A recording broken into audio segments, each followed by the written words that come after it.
Darkness reigns all around me. I am walking through a large forest on a narrow, treacherous path. Large trees surround me tightly on all sides. I am walking home, but I feel that there are sinister ghosts lurking behind the trees, waiting for me to step off the path. There is no moon, but I know the path. I've walked this path hundreds of times. I emerge into a meadow. It is lit with a silvery gray light. I look up. The sky is covered with a dense blanket of stars. It is their light that I see in the meadow. Suddenly, a figure appears and runs. As it approaches, I see that it is a young woman, almost a girl. She is concealed by a long hooded cloak. When she pulls back the hood, she reveals her hair. It is as black as a raven's wing, darker than night. On her oval face are two flawless green eyes, wide open in fright. They blaze like the reflection of fire and ice. I know her. "Edward," she pleads, "help me, they're coming." "Please, Edward, I'm the last of the witches, they're coming." I nod and go to hug her. There is a blinding flash of bright light. My wife, Lucy, has pulled back the bedroom curtains. The morning sun reflects even more brightly off the freshly fallen snow. The flakes began falling before midnight. By morning, a late winter storm had dumped a foot of snow. "Oh, please," I grumbled. "Don't wallow," she commanded. "Remember, I'm leaving for Miami today." She stared out the window at the accumulating snow, but then she turned and saw me. "Oh, you're shivering." I was lying on the bed, pulling back the covers. The room was cool, but I could feel that the sheet was damp with my sweat. "Is it that nightmare again?" she asked. Yes, but this time it went farther. It spoke to me. And what did the raven-haired woman say? I can't remember. Something about witches. I'd been having these nightmares for about a year now, ever since we'd built the new house on Osborne Road that I'd inherited from my family. Figures. It's a nightmare, witches and goblins. But you've got to get up because I've got to get to the office. You need to shovel the driveway. I had a lot of work to do. Fortunately, my wife's Christmas present was a new supercharged snowblower. When I finished shoveling the driveway to the road, I followed the drainage channel to the walkway so that Esmeralda Wolcott would have an exit if she needed one. Esmeralda lives across the road from us in the oldest house in Hollybrook. It's called Blackthorn Cottage. It's a misnamed 10,000 square foot structure. Her house was built over centuries, adding one room after another as needed. The land I inherited from my family ends right at the border of Esmeralda's property. We built our modern house by the old woods that my wife Lucy fell in love with, right off the lane so that we wouldn't have to spend money paving a new road. Our modern structure is just over 100 feet from the front door of Esmeralda's sprawling house. As my snowplow's engine hissed to a halt, Esmeralda opened the door. "That's very kind of you, Edward," she said. "The least a neighbor could do," I replied. Osborne Road is just outside the limits of Hollybrook Township.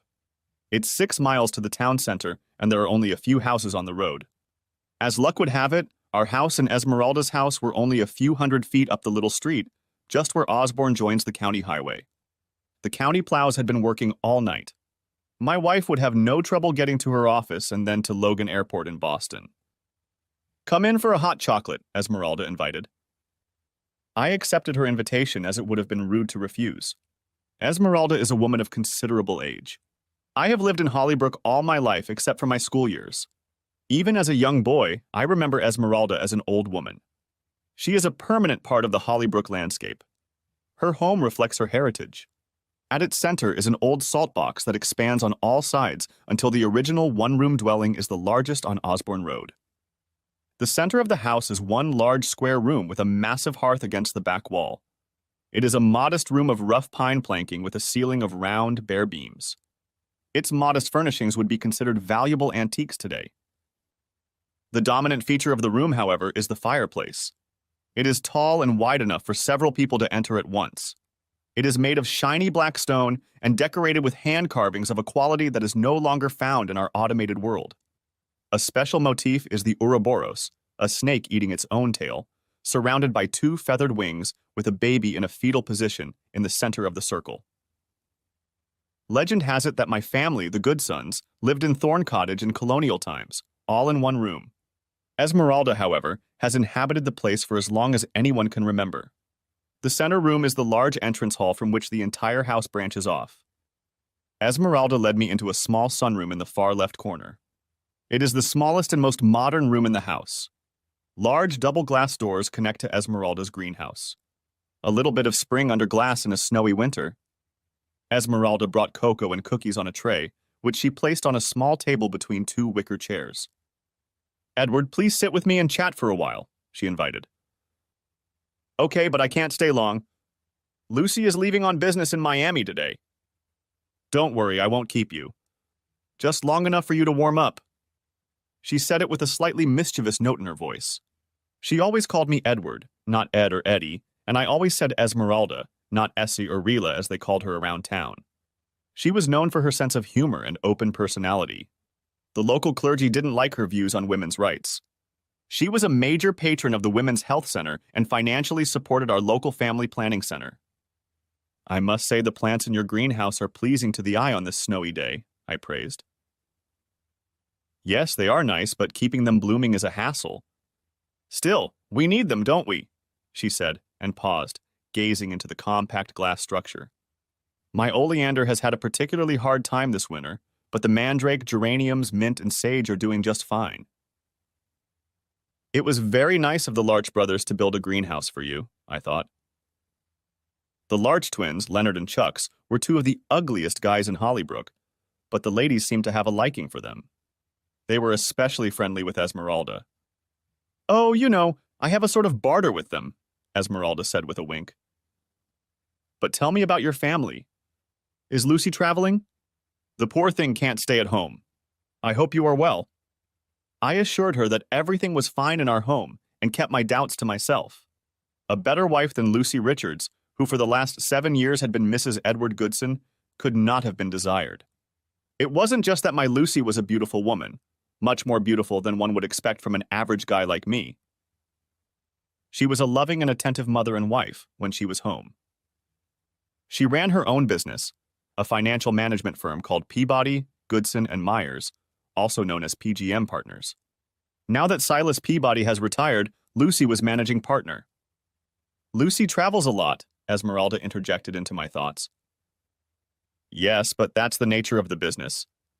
They manage retirement plans for small firms all over the East Coast. Meeting with clients and beneficiaries involves a lot of traveling," I said, suppressing the image in my mind of what I had found in her travel suitcase before her last trip. "I hope she's not neglecting you," Esmeralda said. "No, you can't blame Lucy for that. She keeps all the balls in the air and drops none." A truer statement I never met with. I couldn't claim neglect. When we were first married, my wife was incredible in the bedroom, and with the exception of the period before the birth of our twin daughters. "Well, I don't see how a woman can run the house and work full-time herself," Esmeralda was perplexed. Esmeralda's thoughts were in the kitchen and mine were in the bedroom, but I deftly brushed off her question now because Lucy was the primary earner and I ran the house and dealt mostly with the children.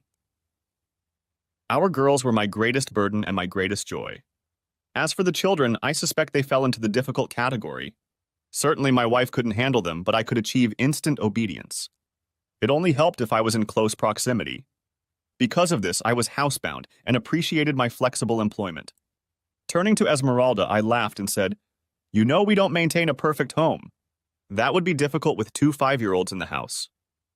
"Nonsense, your house is beautiful and no one expects it to be perfect. You just have to do a good job," she objected, adding, "Living in this old house, I can't judge others." Now it was my turn to protest. "Esmeralda, you know very well that your house is the most delightful in Hollybrook." "Certainly the oldest extant," she said, "but not the most delightful. Only this room is truly comfortable and modern. I built it for a man who loves light and nature," she said in a low and wistful tone. Often Esmeralda seemed to drift away to another time and place. I did not question her about for whom she had built the room. I always suspected that Esmeralda held a torch for a lost love. As my mother used to say, in old age, loss is the surest companion. "Well, I have to go," I declared. "I have a lot to do today." "Yes, you are a very busy and hard-working man. In fact, you always have been." Arriving home, I found my 2 daughters excited. There would be no school on this snowy day, and my two little devils intended to take full advantage of it. They had already sent our cat Beelzebub into hiding. I'll have to lure him out for his morning feeding. The cat showed up about 3 years ago, around the time the shape of my marriage and life changed. After our daughters were born, Lucy withdrew for a long time but then returned to work. This happened at my initiative. It made sense. At the time, I was teaching part-time at the local community college. We could use the money, and I had the time to provide the childcare and patience with our daughters that my wife lacked. Lucy's return to work was a good move for us, and not just financially. A few months after she started working, our sex life returned. It happened practically overnight. From 0 to 180 nothing, and almost to the point where we had to fight her off. I've heard other husbands complain about having to pursue sex. In my case, I need a day off. Lucy's trips give me a break. That was until the doubt started to set in. At first, it was nothing more than an uneasy feeling that I was missing something. Perhaps it was just a mistrust of luck. We New Englanders expect hard times.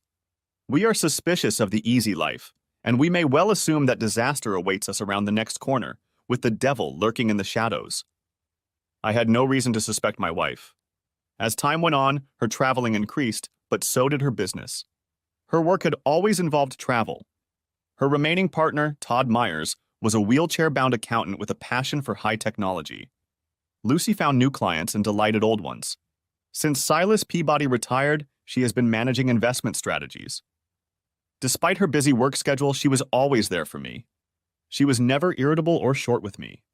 I thought she was strict with the girls, but then she tried to be disciplined. Dad, the mild-mannered one, did better with the stubborn twins.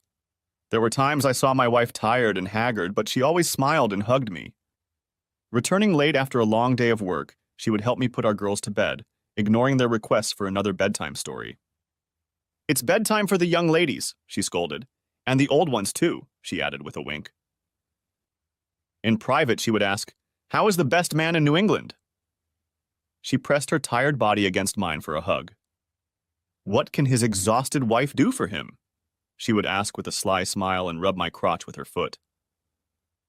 We would head to bed, even though I knew she only wanted to sleep. Sleep would have to wait until she got rid of the arousal she so easily instilled in me. No, my life was perfect, so it was no wonder my puritanical soul was suspicious. It could only continue as a vague apprehension, but the devil came to tempt me with the lost bag. 6 weeks passed before that snowy morning during my winter vacation. I was now a full-time tenured professor. I was beginning to relax and feel confident. My wife went to New York for New Year's Eve. It was a longer than usual trip right after Christmas. She took the New York-Boston flight from Logan Airport, since Amtrak trains did not run between the two cities.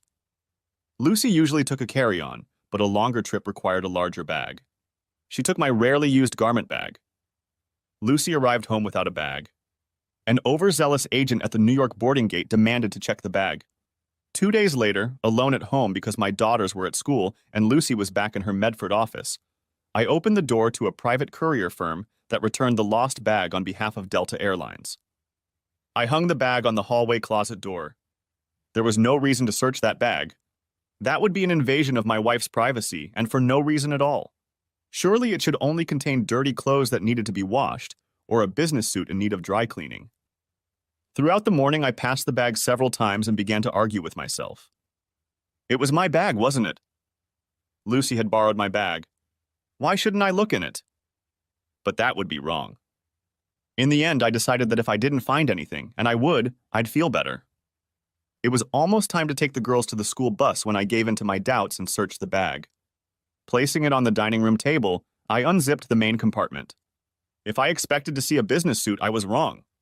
There lay a green evening dress that looked expensive, and remarkably, I had never seen it before. I told myself that the dress proved nothing. So there was a holiday party for business associates. After all, she was going away for New Year's Eve. But she hadn't said anything about a party, or even an evening out. At the bottom of her bag was a pair of green stiletto-heeled shoes that matched the color of her dress. 5-inch heels say a lot, except what do they say? My wife is 5 feet 10 inches. I'm just under 6 feet. She would never wear shoes like that when she was on a date with me. I should have stopped there, but I went on as if some irresistible force was driving me. Flipping the bag over, I looked at her dirty underwear in the deep back pocket. Another surprise, or a whole series of them. Very expensive things she didn't wear in our house, and finally, in the depths of the bag, a piece of silver white silk. A teddy of a type I had never seen on my wife, but someone had worn this one. It was stained in the crotch with something. I didn't want to think what it was. I heard the sound of a car pulling up. Someone was coming. I rushed to gather everything back into my bag. No sooner had I reached the closet than I heard the front door open, so I threw the bag over the back of a dining room chair and rushed into the kitchen. Lucy came in. I heard her looking around. First in the hallway, then in the living room, and finally in the dining room where she found the bag. I grabbed a potato from the cupboard and was washing it in the sink when she walked into the kitchen. "I see my husband is working hard," she said to my back. I tried to comprehend what I had found. I knew I had to keep it a secret for now. I had nothing definite, and my discernment was flawed. However, my doubts were growing into certainty. I had to look her in the face. I turned and said, "You're home early. Did something happen?" "Oh no, I just missed my husband," she replied, coming over and hugging me. Then, ever so nonchalantly, she added, "I see they found the missing bag." She said it like it was a surprise, and then it hit me. The shipping firm notifies the airline that the bag has been returned. The airline then notifies the passenger. When Lucy got that notice, she rushed home. More proof of guilt. But I didn't say anything. "I really miss you when I'm gone," she said, bestowing a deep and passionate kiss on me. I knew where she was going with this, but I wasn't sure I could go there with her right now. Thinking quickly, I said, "Your daughters will be home from school any minute." Thankfully, just as I finished speaking, the school bus horn sounded and I got out to pick up our girls. That was 6 weeks ago, and today Lucy is leaving for Miami. However, I now had a plan, and in the next few days, everything would be resolved one way or another. Doubt was eating away at me like a cancerous tumor. I had suspicions, but no actual proof. Of course, my wife hadn't been completely honest with me. Still, it's a big step from having the wrong type of clothes in her bag to being accused of infidelity. Such an accusation requires proof. I told myself that ignorance was worse than the hard truth. I had to do something. I decided to find out what happened when she wasn't home. Her next trip was to Miami. It's a big city full of diverse and fickle people. It's easiest to hide in a general crowd of strangers. I decided the best alternative was to follow her to Miami and see if I could get a glimpse of what she was doing, if anything at all. I had almost 6 weeks to plan between Lucy's trips. I decided to follow up on her Miami trip and started planning for her one step later. This presented some challenges. Lucy, a professional financial manager, handled all of our finances. I had access to bank accounts and credit cards, but they were all joint. I couldn't take a trip without her knowledge. The first thing I did was set up secret accounts in my name only. I planned to keep tabs on her for as long as possible while she was in Miami. It wouldn't be easy, and I might be discovered before I knew anything. However, I had to do something about it, if only to assuage my doubts. I needed to take time off work and find a plausible excuse to leave the girls with their grandparents, Lucy's parents. I planned to be gone for only 3 days, from the day after Lucy left until the day she returned from her trip Monday through Friday. There was no problem with work. I had a wonderful department chair, and we agreed to reschedule some of my classes and have him teach some of them. Things came to a head when I learned that Boston College was recruiting for a position in my area of expertise, history after the Civil War, from Reconstruction to the Spanish-American War. I had no chance at the position, but since I was a full professor, they would certainly give me a pro forma interview.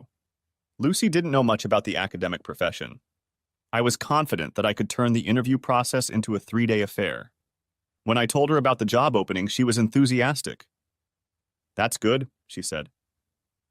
"You've been so depressed lately. You need a change." I hadn't realized I was out of sorts. I tried to keep my spirits upbeat, but something must have made itself felt. We had a long discussion about the pros and cons of a job I would never get. "We could commute to work together," she suggested. "Chestnut Hill is a long way from Medford." "I've been thinking about moving the office closer to Boston," she replied. "It would take longer and we'd need more childcare for our twins." "Or we could move," she suggested. "Is that what you want to do? Move to the suburbs or even the city?" I asked. "I thought you liked living in the country." For a long time, as her business grew, I wondered if she felt constrained by backward Hollybrook. The industry here is college and tourism. Did Lucy want to go to the city? She answered my question with a smile. I want my husband to be happy. Country or city, it doesn't matter, just as long as we are together. I realized what is important. Conventions, people's opinions, business success, and location don't matter. Our happy family is what is most important. After that speech, I felt like a complete fraud in what I had planned. I was about to cancel the trip, but I remembered the contents of that travel bag. I was more aware than ever that something was going on with Mrs. Edward Goodson, the former Lucy Richards. At any rate, I had an excuse for the 3-day absence. Now I needed a plane ticket and my wife's itinerary to Miami. The first wasn't difficult. Boston to Florida is a great route. It's busy, but with a great selection of airlines. The other was my wife's route. My mother-in-law is Patricia Richards, wife of Judge John Richards, a retired appellate court judge. He is 15 years older than his wife. When we first met, Mrs. Richards looked at me with suspicion. She was née Patricia Fitzsimmons, the youngest daughter of a Boston Irish clan she had shocked by marrying the son of a Boston Brahmin family. At the time, Patty was 17 and John was already an established corporate lawyer. The scandalous marriage delayed John's assertion in the dock for several years. Patty, as she was popularly known, was a socialite in Cambridge, where she chose to raise her children, my wife and her 2 older siblings. Beth, after Patty's mother, Elizabeth, and Thomas, after John's father. Lucinda, my Lucy, named after John's mother, was the youngest and the clear favorite of everyone in the family. I understood why Patty had taken a cool attitude toward me when Lucy first brought me to meet the family. I was a part-time teacher at a 2-year school. Lucy was an extraordinary beauty and an MBA from Harvard. It was only natural that a mother would hope for something more for her beloved daughter. Over the years, however, my relationship with my mother-in-law changed. She gradually warmed to me as it became apparent that Lucy and I were immensely happy and that I was fully supportive of my wife's career.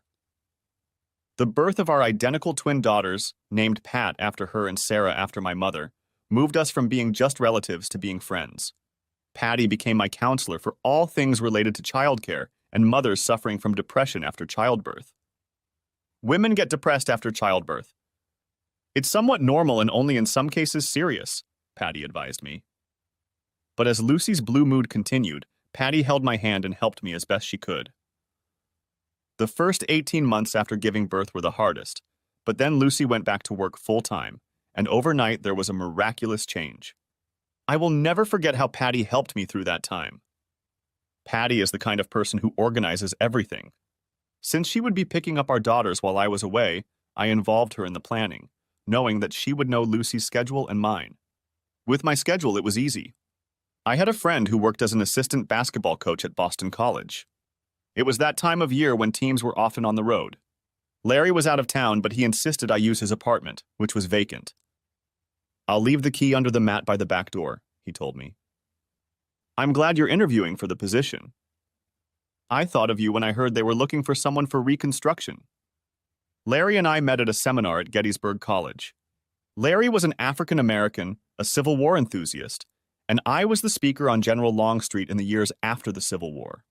Longstreet was one of the few Southerners who took his oath of office to the United States seriously after the Civil War, and for that he was generally hated by Southerners. Thank you, Larry. I've scheduled my interview for Tuesday morning, but if anyone asks, I'll stay with you until Thursday. I'd had lunch with Patty the week before Lucy's trip.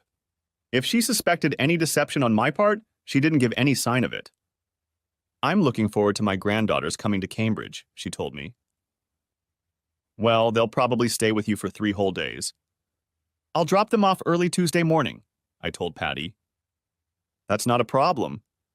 You deserve time to focus on your career. My daughter spends enough time away from home. She leaves Monday afternoon on a Delta flight and returns late Friday morning, Patty replied. It's not that hard, she continued. My daughter schedules a lot of free time. Late morning meetings and things to do by 3, and Thursday looks especially clear. Well, you know she's probably keeping her options open in case an opportunity comes up or something goes wrong. That's what I like about my son-in-law. He's always on my daughter's side. And whose side should I be on? Well, hopefully on hers and your own. I always thought they were the same. We had lunch at a nice little coffee and tea-style restaurant in Medford. We had invited my wife to join us, but I had warned her very late and she was busy. As casually as possible, I said, "Knowing my wife, it's hard to believe she ever had a free schedule." I got what I hoped for. Patty recorded Lucy's schedule on her phone and sent it to mine for me to look at. I looked it over quickly and said, "You know, neither of us probably knows enough to judge how busy she's going to be." "You're probably right," Patty acknowledged, and we moved on to discussing my daughter's proposed stay with Patty. "Will John be helping out?" I asked. "A little, and that's more than he's ever helped his own children," she joked. "Oh, stop it. My father-in-law isn't that bad," I objected. I liked my father-in-law. He was a deep thinker and lost in his own thoughts most of the time, but he was a nice, unassuming man. "Yes, you're right," Patty admitted. "John helped to the best of his ability. Of course, he was more involved with our children than my parents were, but that wasn't my father's fault. He worked very hard to pay the bills and spent all the time he could with us. My mother was very different. I knew the story, or rather, Elizabeth Fitzsimmons's story. Yes, her husband worked hard at the family real estate firm, but her success was primarily the result of his wife's work. Fitzy, that's what they called her, was an extraordinary beauty, and she knew it and took advantage of it. Rumors swirled around her, but no one dared to speak of it publicly. However, Fitzsimmons' firm was known for getting contracts from influential and connected people in Boston. Patty suddenly became a little melancholy and said in surprise, "When I first met you, I knew that my youngest daughter intended to marry you, and I was afraid." "Of me, Pat?" "No, to her," she answered with a sad smile. "She is the spitting image of my mother, and I was afraid you would not be able to keep the marriage going. But you proved me wrong, and my daughter has exceeded my expectations. She is a wife, mother, and businesswoman to be proud of." After that lunch, I felt ashamed and nervous. I had gotten what I wanted, but the only way out for me was for my wife to stay in Florida. However, I didn't know not only about my wife, but also about myself, and I had no idea what unnatural force was at work.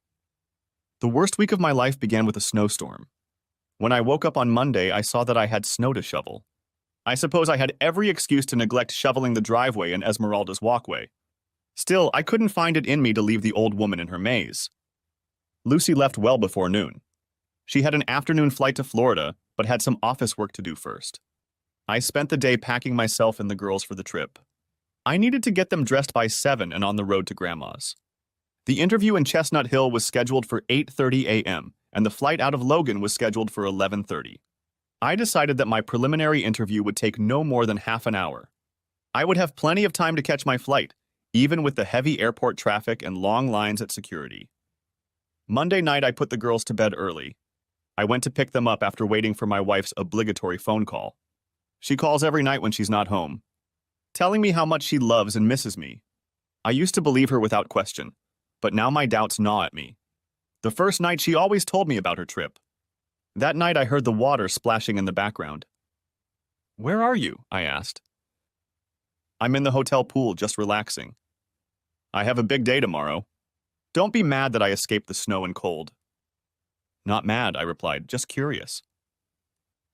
It was the Brickell Hotel, frequented by business travelers. Nevertheless, it had excellent amenities, including what their website indicated was a romantic rooftop pool with a bar. "Well, don't stay up late if you have a big day tomorrow," I said, remembering her mother's opinion of her easy schedule.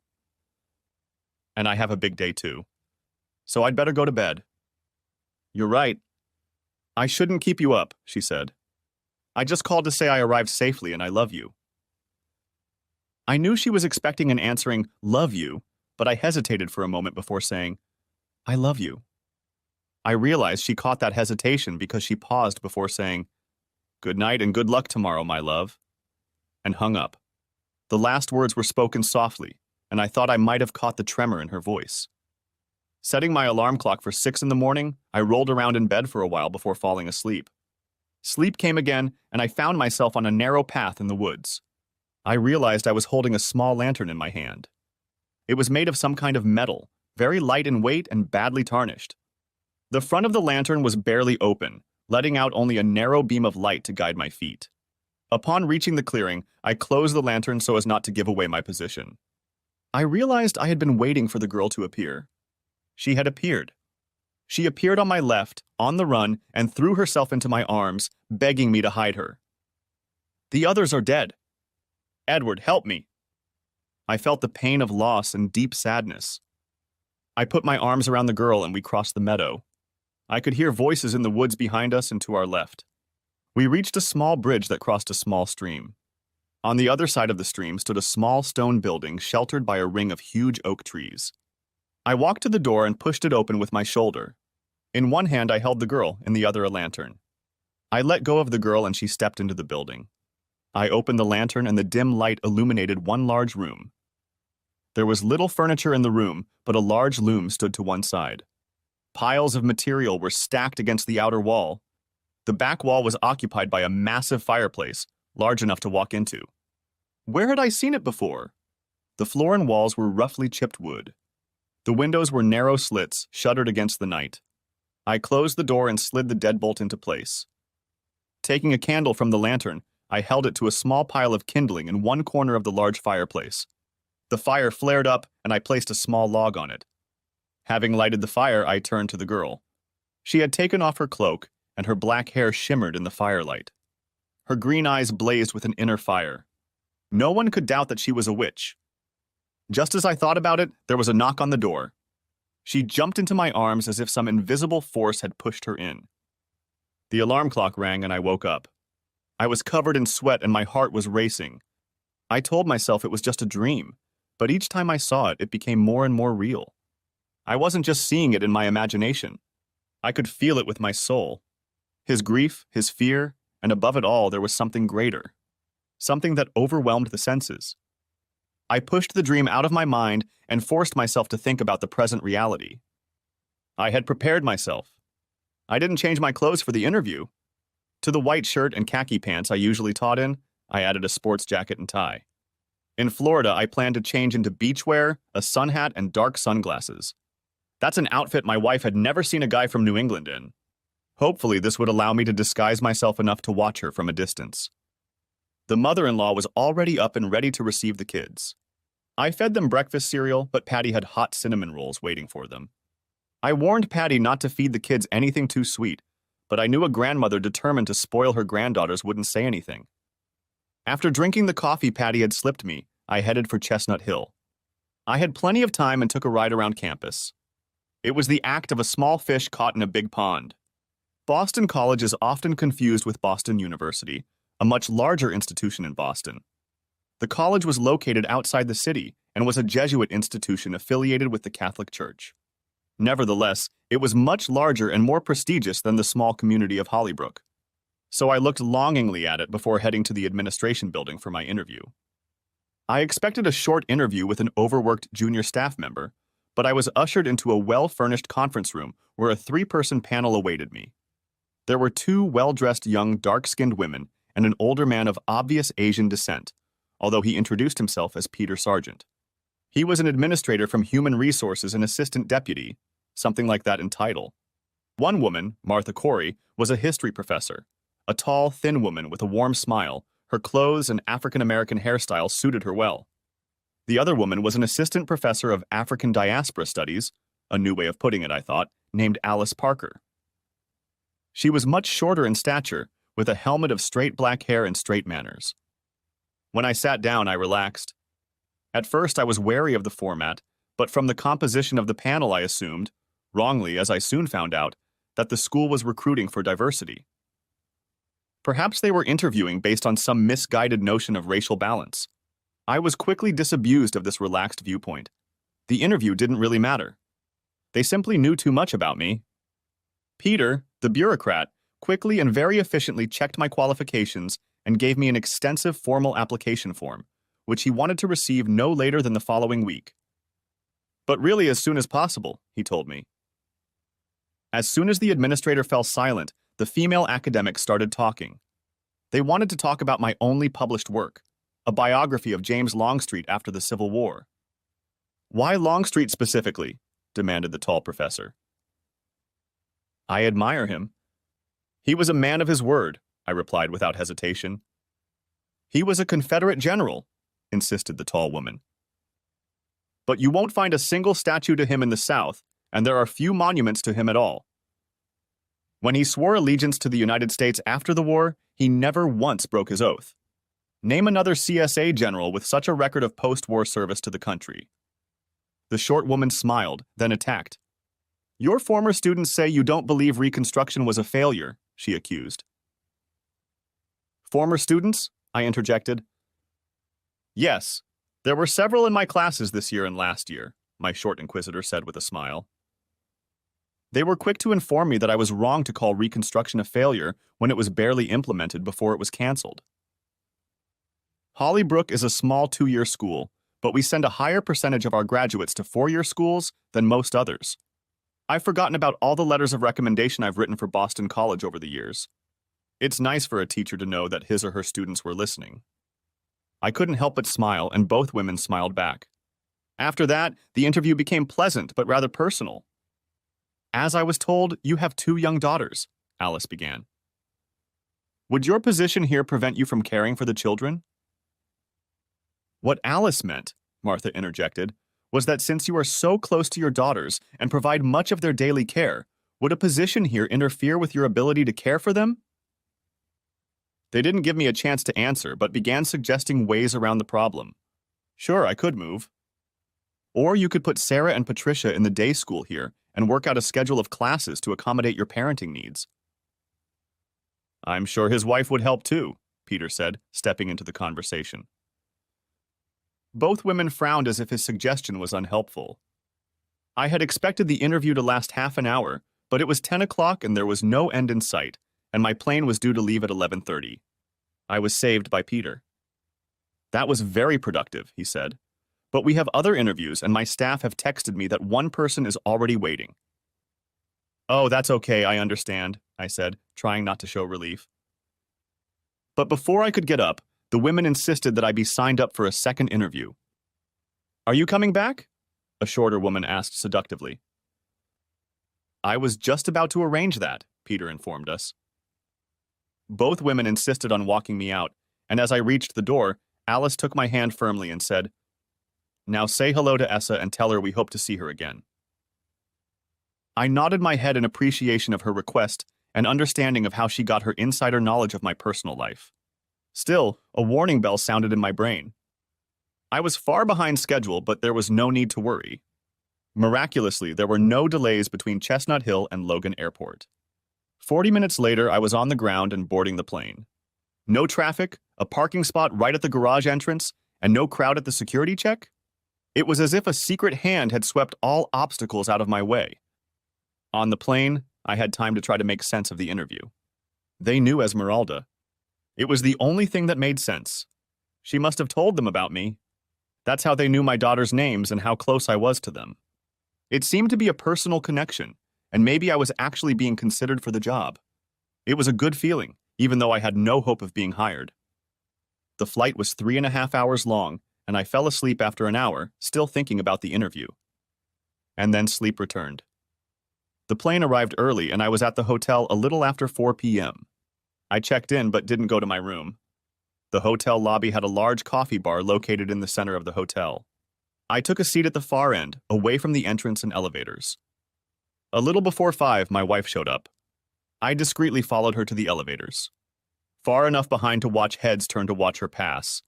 I saw her enter the elevator, and she was alone. The elevator stopped on the second floor, and I took the stairs. Carefully opening the door on the second floor, I was too late. The corridor was clear in both directions. Lucy liked to book rooms on the lower floors. Being a practical businesswoman, she traded the view from the upper floors for ease of access. Thus, I was faced with the problem of identifying her room. I pondered over it as I made my way back down to the lobby. Grabbing my bag, I headed to my room on the 6th floor. As soon as I opened my room door, I already knew the answer to my problem. I quickly changed into casual clothes for the warm weather, put on dark glasses and a cap. Walking down the stairs to the lobby, I found a small flower store. The woman in it was very kind. I want to send flowers to a hotel guest, I told her. You want them delivered? Yes, I said. I'm going away, but I want to leave a gift. Oh, I see. We settled on an expressive bouquet of white and blue flowers. When do you want them delivered and to whom? She asked. Right now to Lucinda Goodson, I informed her. Oh, we've delivered flowers to her before. The order came from somewhere else, but I fulfilled it, she informed me proudly. A big order? I asked carelessly. Well, let's just say very generous, she said with a smile. I headed for the main door of the hotel, but quickly turned to the elevators and waited. On the due date, the bouquet was delivered. I followed the delivery into the elevator and went up to the second floor. On the second floor, the young man carrying the flowers stopped at the third door on the right and knocked. While he knocked, I slipped out onto the landing and watched my wife open the door to accept the flowers. Now that I knew which room was hers, I returned to my seat at the coffee bar in the lobby and waited. As I drank another cup of coffee, my thoughts were occupied with 3 questions. First, what was going on with my wife? Who sent her the flowers? And would she be alone in the room tonight? I realized later that I had assumed as if she was alone at this time. Second, what happened to this strange interview? These women knew more about me than they should have. And what was their connection to my neighbor Esmeralda? And finally, my disturbing dreams were becoming too vivid and restless. I wasn't inclined to believe that dreams had any material significance, but why was I dreaming the same thing over and over again? I watched the elevators and pondered these questions, coming to nothing. A few minutes before 7, my wife entered the lobby from the elevator. She was dressed for an evening out. I recognized the dress. It was short, tight, and black. It had a deep neckline. She wore it to dinner on our 4th anniversary. It marked the return of my happy and loving wife from the depths of postpartum depression. Our 4th anniversary was an evening I have long remembered. I missed that dress, but it never showed up again. In fact, I didn't expect it to show up. It was an eye-catcher in backward Hollybrook. It was a dress that made a clear statement of debauchery. It was a pleasant memory, but only a memory, until she stepped off the elevator in Miami. She was wearing the highest heels and diamond earrings. But her most impressive accessory was an older man in a perfectly fitted white jacket. He was tall, with dark hair streaked with gray at the temples. His arm went around her waist and his hand went lower and lower. They were a stunning couple and had everyone in the hotel lobby in a tizzy. I was stunned. Before I could recover, they were already out the hotel doors, and as I was trying to catch up with them, I saw a limo taking them away. I returned to the lobby and found a chair at the far end.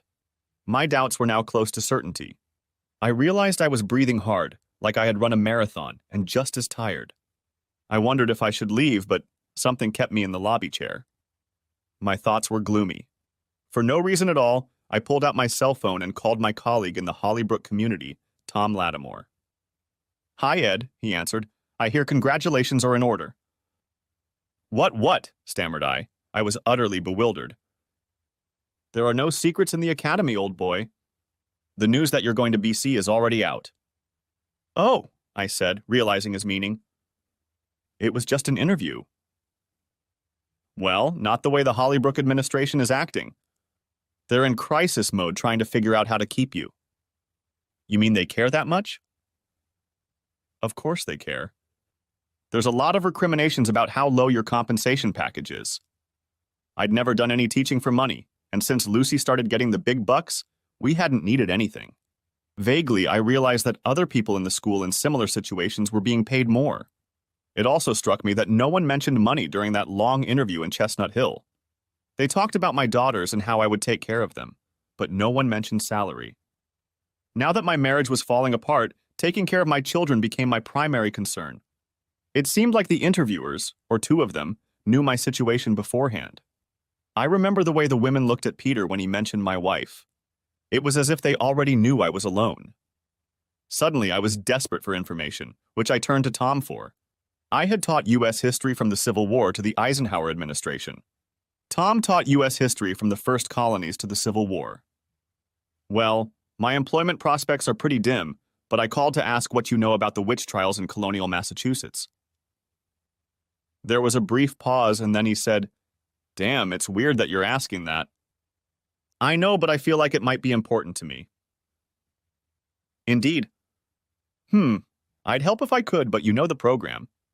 It's Jamestown, the landing of the Pilgrims at Plymouth, and these days a week of stories about the introduction of slavery. Then you skip through 150 years of darkness and violence and move on to the run-up to the Revolution. People scalping each other and living in shit up to their navels is not what students pay money for.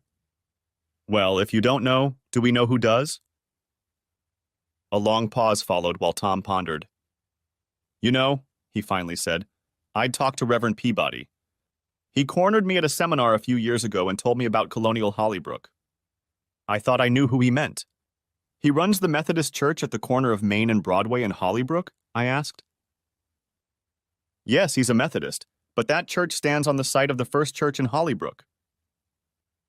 We talked for probably another hour, exchanging what little we knew about the world before the American Revolution, but all too quickly returning to the gossip about me being spread at the community college. After wishing Tom a good night, I managed to grab a coffee before they closed up store in the hotel lobby a little after 9. There was nothing left for me to do but go over and over in my head what I had seen with my wife. Who was this man, and why did he feel entitled to hold her so imperiously? There were no simple answers, but the doubts that were now at least partially confirmed turned into a series of doubts and questions. How long? When had it started? And the most important question of all, why? The phone rang. It was Lucy's night call. Hello, my love. How did your interview go? She asked nonchalantly. There was no hint in her voice or mannerisms that she was seeing another man. Not a sound could be heard in the background. She had learned her lesson from the previous night and called from a place that didn't give away her game. I was stunned. I hadn't counted on her calling, but I should have. It was a well-planned lie. The interview, I stammered out. She's walking with another man and casually asks about my interview. Nothing bad happened? She asks, clearly concerned. Something bad has happened. My life had fallen apart, but it had nothing to do with my teaching job. I needed to pull myself together, or I would give away my game. The interview went well, but it was weird. In fact, it was very strange, but successful. What does that mean? She asked, already calmer, but still concerned. I don't know. It seemed to me that it was more than just a job interview. But at any rate, I've been invited to the second round. Another interview? Yes, the first interview is just a screening to see who they don't want. The next interview is more serious, I told her. So that's good then? She asked. I guess it depends on your point of view. Everyone in the Hollybrook community is just talking about my possible departure. I talked to Tom Lattimore today, and he knew all about the interview. Well, they're just jealous, she hummed. Have you looked around the school? Is it a good one? Oh, I've looked around.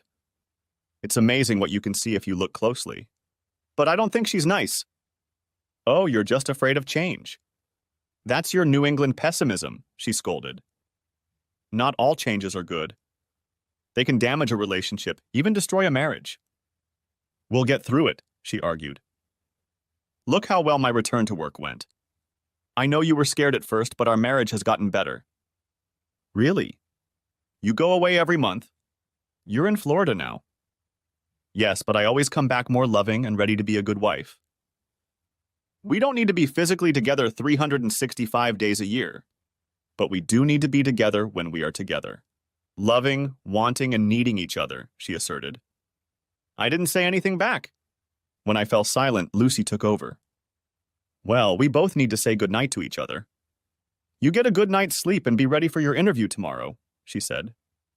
She mistakenly assumed that the second interview would be the next day. This made sense since I was planning a 3-day trip. I didn't bother to inform her of the mistake. Good night, my love, she said. I didn't say anything back, just hung up. I waited. They didn't come back until after midnight. The lobby was empty by then. They walked in, laughing and clearly high. They weren't drunk, but she was all over him. They didn't notice me. They only looked at each other. They kissed as they entered the elevator. When the elevator door closed, I looked to see which floor they stopped on, hers or his. The elevator stopped on the second and immediately went back down. They don't have 2 rooms, you idiot. They're together. The realization crushed the last vestiges of my ego. This wasn't a chance encounter. He was her lover and I was what? An idiot husband. I turned and looked around. It seemed someone else had spoken those last words. I walked up the stairs to the second floor. From the second floor landing, I watched the third room on the right. I opened the door to look outside. There were few people walking down the hallway. It was late in the day. I waited. I gave them time to go about their business. Patience was my virtue now. It was 1 o'clock, then 2:30. I went out into the corridor. At the third door on the right, I stopped. I pulled out my cell phone. I called her. I thought I heard it ring from inside, but that could only have been in my imagination. The phone rang and her answering machine picked up. "Pick up, Lucy," I demanded. I called back. She picked up immediately.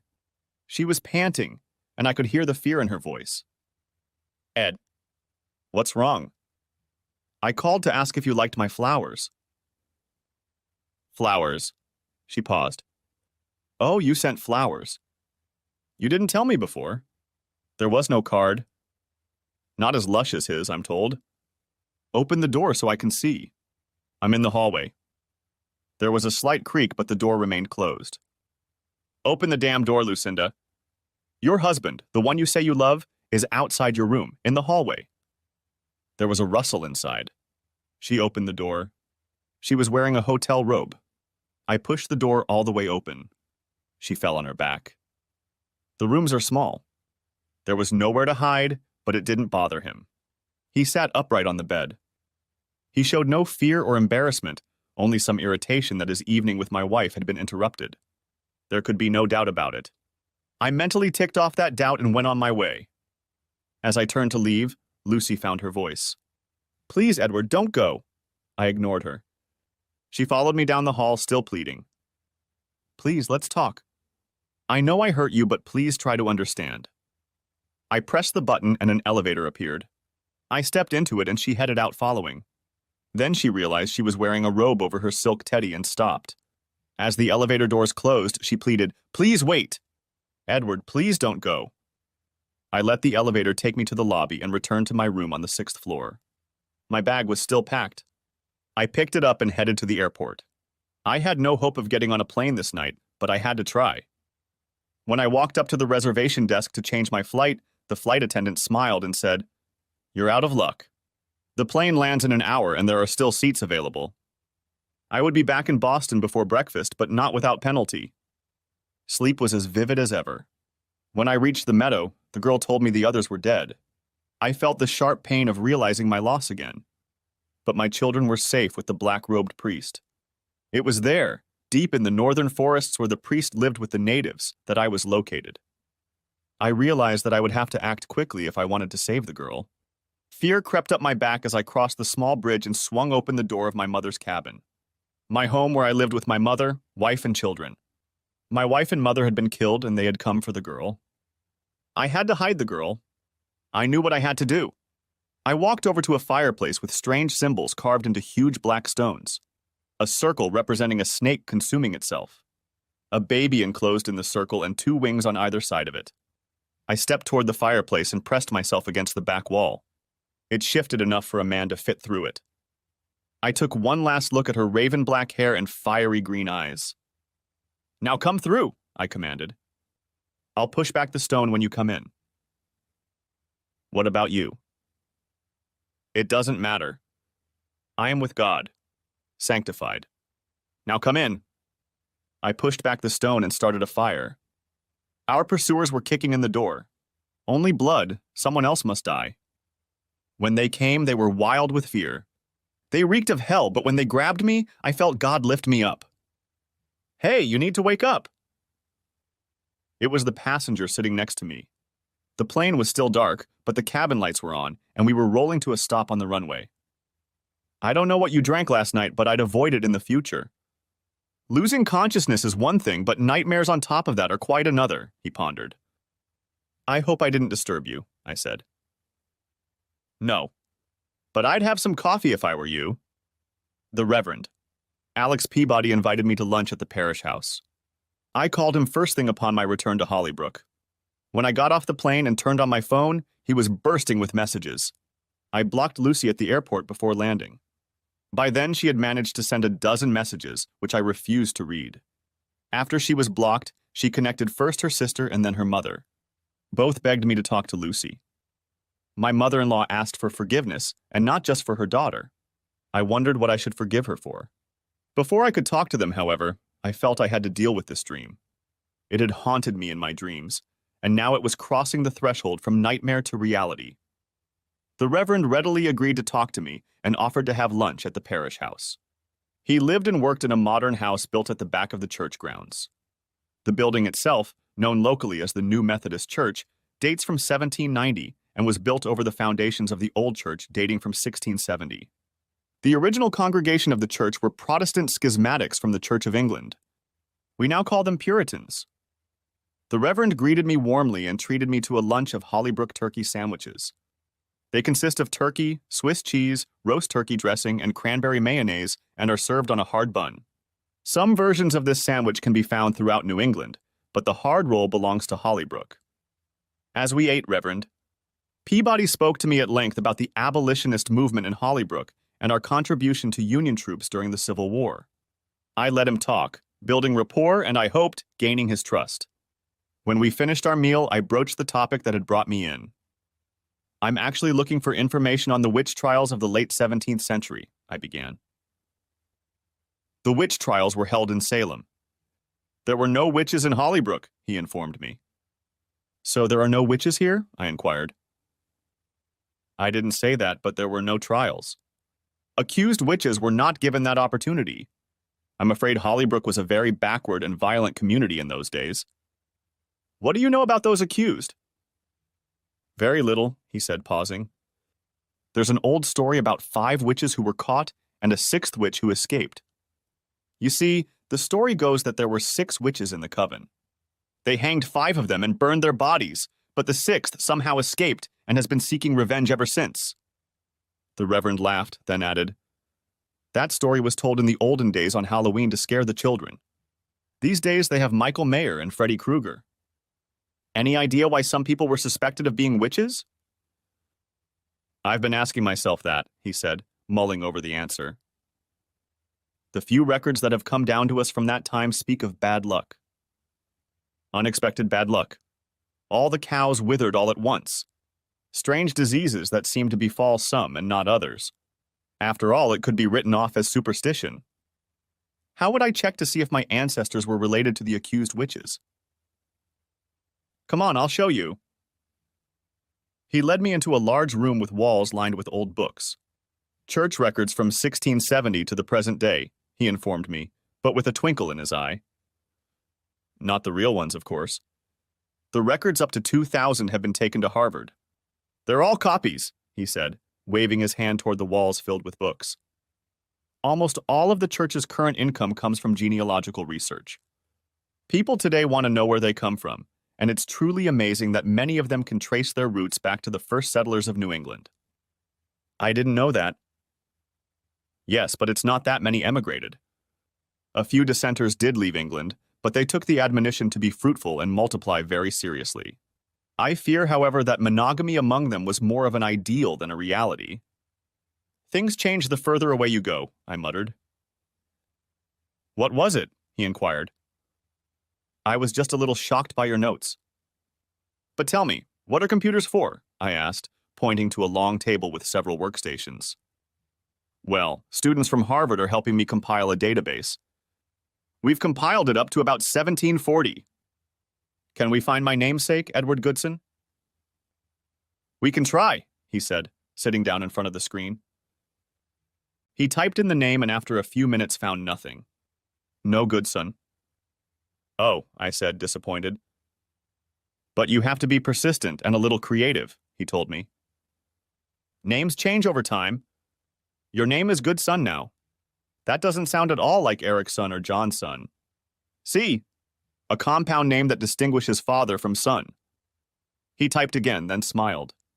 So, Edward Hood, born March 17th, 1680, died March 22nd, 1705. Suddenly, he stopped and pushed back his chair. Oh my God, he wheezed. This is the same Edward Hood. Without further explanation, he stood up and walked over to the closet. Opening a drawer, he began going through a stack of thin papers until he found what he was looking for. It was a rectangular piece of onion-skinned paper, probably 22 inches by 17. He placed it carefully on the table. "They collect these," he said. "Grave inscriptions. We stopped that practice in the churchyard. With unrestricted use, the stone wears out. But we can't protect all the headstones in the neighborhood. And this one is immensely popular because of the unusual image and promise." He spread the inscription on the stone, and on it, in addition to the name and dates of birth and death, was the symbol of a snake eating its tail. The baby in the fetal position was barely visible, and the wings on either side were rubbed. But it was unmistakably the same symbol as on the black stone of the fireplace. "We suppose the wings may symbolize an angel," suggested Reverend Peabody. "No," I said. "Take a closer look. They're the wings of a bird.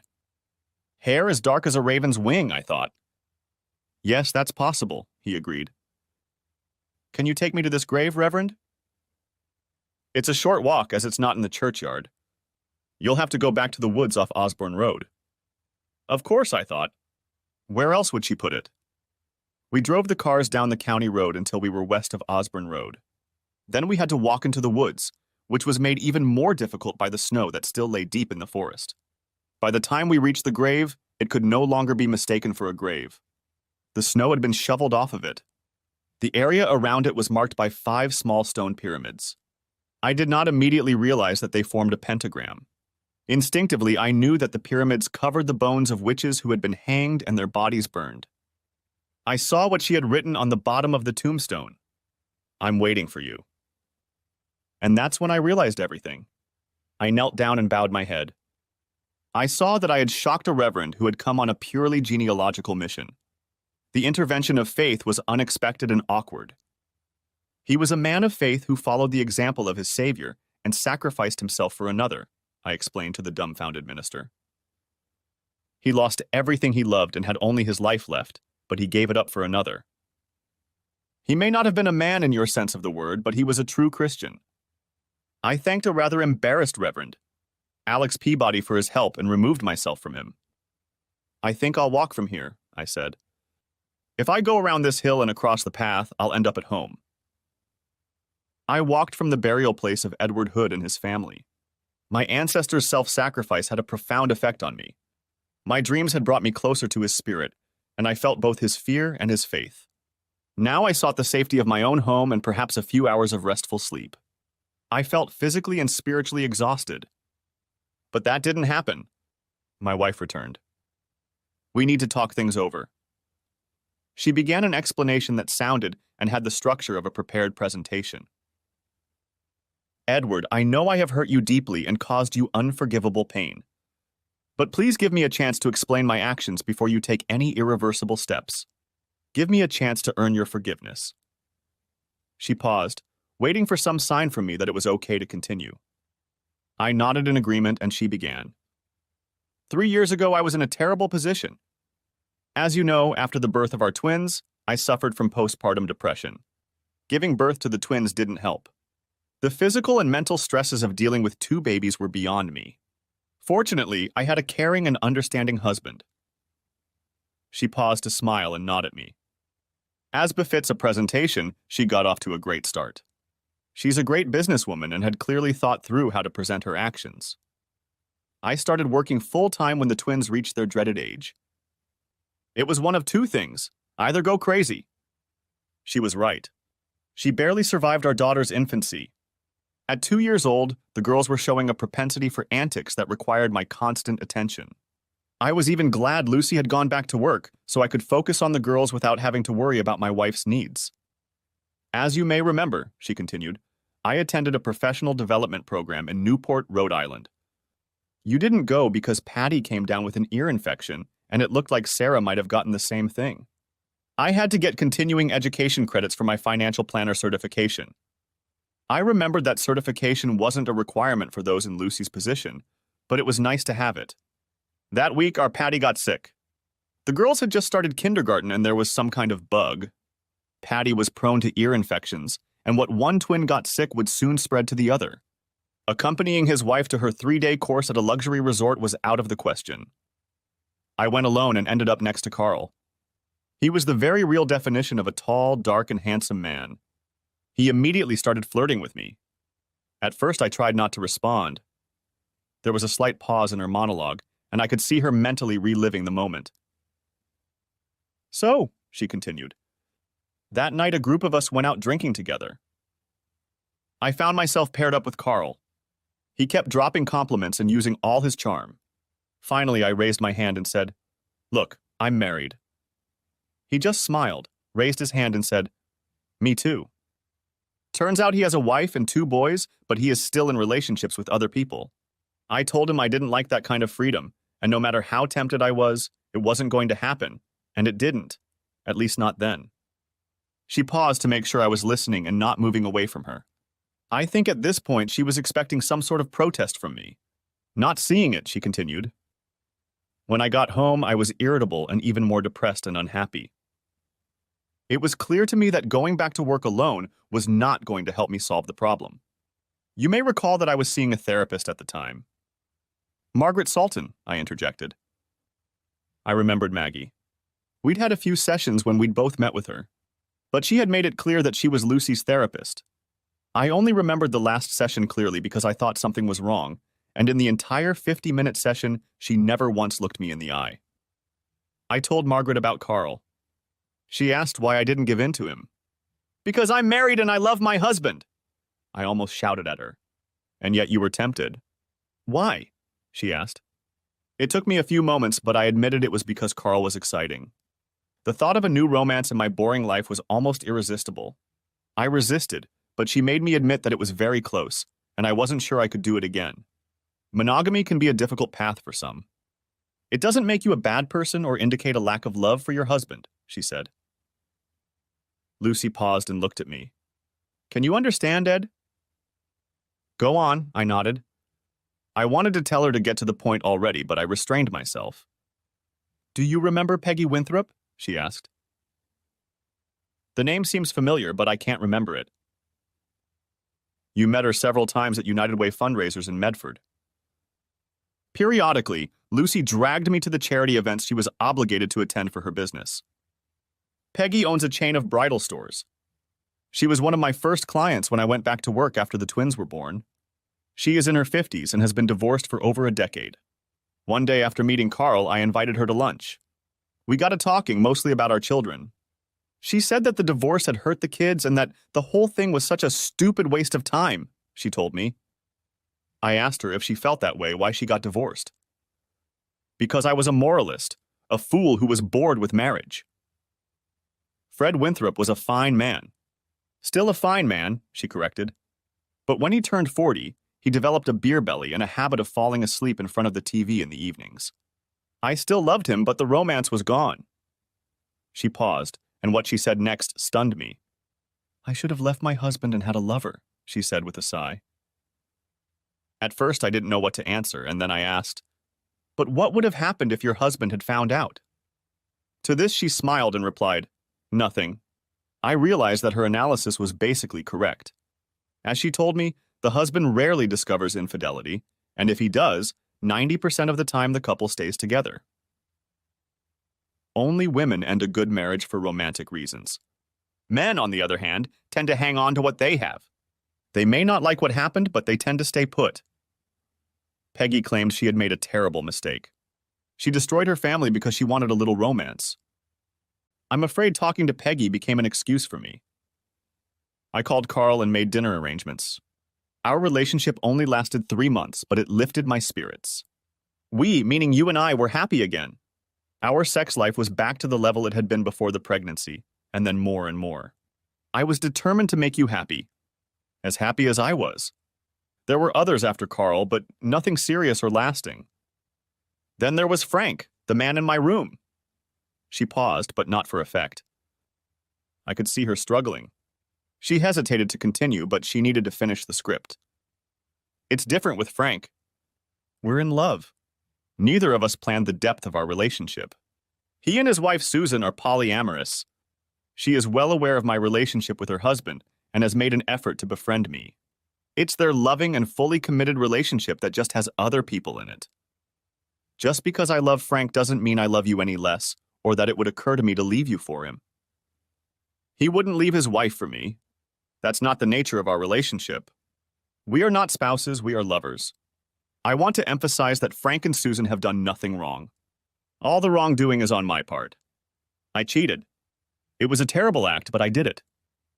From the beginning, Frank begged me to tell you about him, asked for understanding and permission. I wanted to tell you with all my heart, but I didn't because I was afraid of hurting you and terrified that I might ruin our marriage. I was a coward, and you were hurt as a result. Thankfully, I realized she was wrapping up, but she did so with a swagger. She walked right up to me, leaned over to where I was sitting, and looking me straight in the eye, said, "I know I have no right to your forgiveness, but please forgive me." She finished the sentence by wrapping her arms around my neck and pressing her damp cheek against mine. I stood up, taking her by the shoulders and pushing her back at arm's length.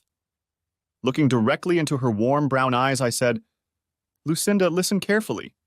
I forgive you for everything. Your lies, your stinginess, and your infidelity. After visiting Edward Hood's grave, I cannot do otherwise." My words were met with confusion and disbelief. She got what she asked for, but was puzzled by the ease of it. I let her go and started to walk away. "Where are you going?" she asked. "I'm going through Weaver's Lane. The little brook is gone, replaced by a storm drain, and with it a rough bridge. The house was burned to the ground, but you can't mistake the fireplace. You can't leave now." "Why should you leave?" she demanded. "Because it's time to meet the witch." As I crossed the street that I now knew was Weaver's Lane, I felt the wind pick up. The sun was setting behind the hills in the west, and it felt like a storm was coming. Neither the bell nor Esmeralda's determined knock on the door elicited any response, but the door seemed to open by itself. Stepping inside, lit only by the last rays of daylight, I could not match the interior to my dreams. This made sense, as I was sure the original structure had been destroyed, except for the large stone fireplace. I walked over to the fireplace. I pushed the back wall, but nothing happened. I changed position and tried again. I pushed harder and the back wall moved. It moved an inch or two, but no more. 300 years is too long a gap between discoveries, I'm afraid, the voice said. I turned, and there she stood. She was older, but not old. A mature woman and no longer a girl. Her hair was as black as a raven's wing. Her green eyes burned with an unearthly light. She seemed even smaller than in my dreams, but she was incredibly beautiful. We stood looking at each other. Two beings bound by an act of absolute selflessness committed some 300 years ago. Finally, she spoke, and her green eyes seemed to soften and dim. "I've been waiting," she whispered. I didn't know what else to do. She turned away as if unable to look at me. "Do I really look that much alike?" I asked. She turned to me again and shook her head. "Similar, but not the same. But his soul is your soul. I knew you would come back. You couldn't stay away forever." "And how long would you have waited?" "As long as it took." "Tell me about him," I asked. She walked over to me, wrapped her arms around my waist and pressed her face against my chest.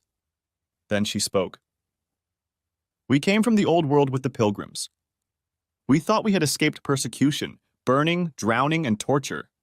And then it all began again in the new land. You led us away from the coast and deep into the forest. You built a shelter behind the hearth. We lived here in safety, but there were more and more people. Then hard times came." "Hard times came," I prompted, mentally visualizing it. "The harvest failed. The game left the northern forests and went south. The cold weather intensified. And then I began to transform," she told me. "I reached puberty. My blonde hair darkened and my eyes changed color," she said, looking into my eyes. I didn't know how to hide the change. I was too young. "It's not your fault," I assured her. "Some are more powerful than others. You have to have time to learn to deal with it." She nodded and continued. "You knew the French priest. He was one of us. He lived in the Green Mountains with the natives. You took the children to him. We were planning to flee north when you returned. Follow a false trail." I knew it now. "What happened?" "Measles. You barely had time to leave before it started spreading, like a deadly angel striking them. It didn't touch us. It couldn't. It was the last straw. They struck before the rest of us could hide. I was far away in the woods trying to avoid the humans. They hanged the others and burned their bodies. Then they came looking for me. But I found you first, I said, smiling at her. Oh, Edward, they tore you to pieces. They destroyed the cottage looking for me. And then the storm came. I heard it. Nothing for a moment, and then a great roar, as if the heavens were angry. With the cottage gone, they had nowhere to hide. The strong wind tore the trees out of the ground and forced the men to flee. And you buried me after that? Asked I. Yes, and I waited to repay you. People were afraid to come here after the storm, and many did not survive another disease that came upon them. It wasn't my fault. It just happened. I rebuilt the cottage and waited for you to come back.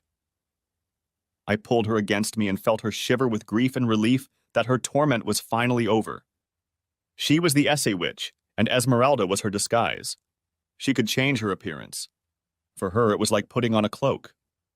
I don't know how long we stood in front of the huge stone hearth. Night had already descended completely. Let's go to my place, I said at last. Away from these sad memories. As we walked down the path, she asked me, how can I repay your sacrifice? Dear Essa, it was no bargain. Edward Good made his sacrifice and joined as God. I am but an echo of the past. But I need you, she pleaded. I've been watching you and helping you. I can only do little things. I can make homeboys welcome, send a cat to watch over you. But everything I could do, I did so that one day we'd be together again. I sighed and said, I have a wife and children. An unfaithful wife and a pair of witch daughters. I don't believe you. My daughters are not witches. But even after saying that, I realized she was telling the truth. The legacy of my ancestors. A gift that is a curse. What will you do, Edward, when your precious girls reach the age when their beautiful blonde curls turn raven black and their pale blue eyes light up an unearthly green color? I can handle it, I said as I reached my house. And yet I knew things had to change. The twins had to come first. When we got to the front door, IS's stepped back. There are people in there. Your wife, her lover, another woman, and another man, she told me. I'll go in first and make them leave, I assured her. No, we'll go in together. Let me disguise myself. As I watched, she seemed to transform from witch to ordinary mortal.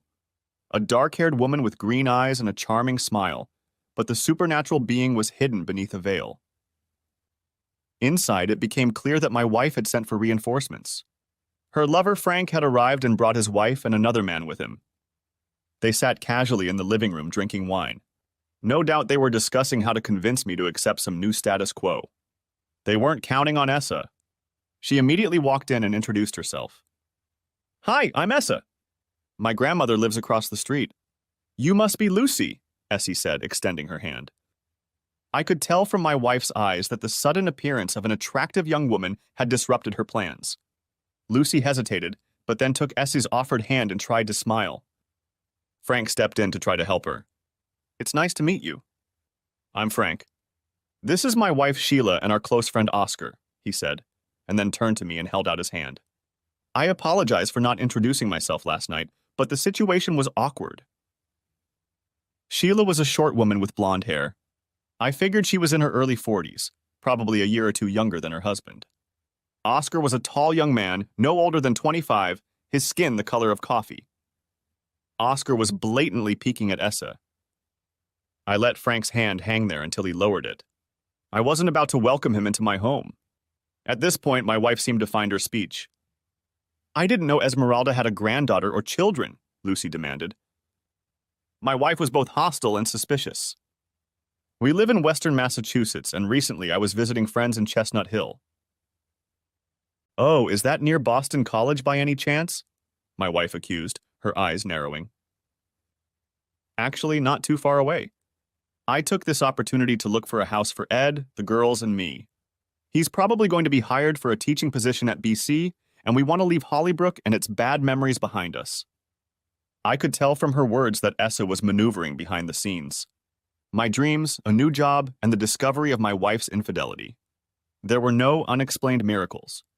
Visions of the past disguised as dreams, nagging doubts, a lost bag, a job opening, a witch doctor interview, and perfect timing for a trip to Miami and back. Just luck, you'll say. But was it luck or bad luck? For 300 years before that, the people of Hollybrook had been unlucky. Is it our fault? My wife spoke. Or rather, she yelled. Listen, you bitch. I don't know who you think you are, but nobody's going to take my husband and kids away from me. No one's taking them away. You threw them away yourself. I waited a long time for my man. But I gave you every opportunity and all you did was cheat. As for Sarah and Patty, I'll let them choose. But you already know where their hearts lie. Don't you, bitch? At that moment, Frank tried to get between the two women who seemed about to pounce on each other. But he tripped and fell, hitting the end table. Blood was pouring from the wound on his head. There was a lot of blood. Lucy and Sheila rushed to his aid. Oscar had lost consciousness. Essa pulled out her cell phone and called for help. Then she whispered in my ear, I think my work here is done. She pulled me out of the house, and once outside, I asked, Where to now? I think we should spend a few days with Alice Parker while we look for a house. But we need to stop and pick up the twins on the way. They miss their daddy. Alice won't mind? I asked. Oh, no. She's looking forward to seeing Sarah and Patricia. I hugged her, just as I had Edward years ago. We were on our way to a new life, free, I hoped, from the past. Thanks for watching. I hope you enjoyed it, so subscribe to my channel and watch the next video.